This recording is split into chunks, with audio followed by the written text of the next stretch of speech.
কি মনে আছে এই থালিটার কথা? শুকিয়ে গেছে, এবার তো রং করতে হবে, চলো।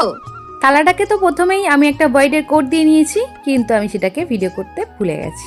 যাই হোক, তারপরে তো একটা ব্রাউন কালার নিয়ে আমি পুরো থালাটাকেই রং করে নিচ্ছি। আমি এখানে একটু ওই পোড়ামাটির টাচটা রাখতে চেয়েছি, তাই এখানে ব্রাউন কালার করেছি। তবে তোমরা চাইলে একটু কালারফুল করতে পারো, ওই যে রেড কালার বা অন্যান্য কালার দিয়েও করতে পারো। রং করার পরে তো আমি এখানে একটু ডিজাইন করার চেষ্টা করছি। আমার দেখে কিন্তু ডিজাইন করতে তোমরা কেউ চেষ্টা করো না, কারণ আমি ডিজাইন বা আঁকাবুকি এগুলো আমি খুব একটা ভালো পারি না, সেটা তোমাদেরকে আমি আগেই জানিয়েছি। তাই তোমরা তোমাদের মনের মতো ডিজাইন করো, তাতেই সুন্দর লাগবে।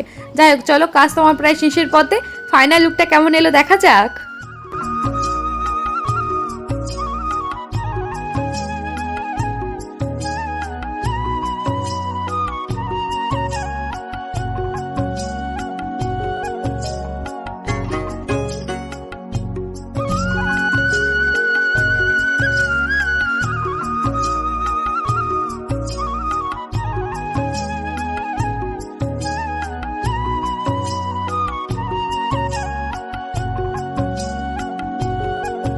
কি কেমন লাগলো আমার এই হোলি স্পেশাল থালিটি?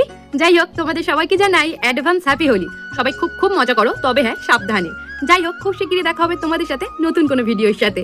আর হ্যাঁ, আমার এই হোলি স্পেশাল থালিটি কেমন লাগলো সেটা কিন্তু জানাতে একদম ভুলো না। আজ আসলাম, বাই।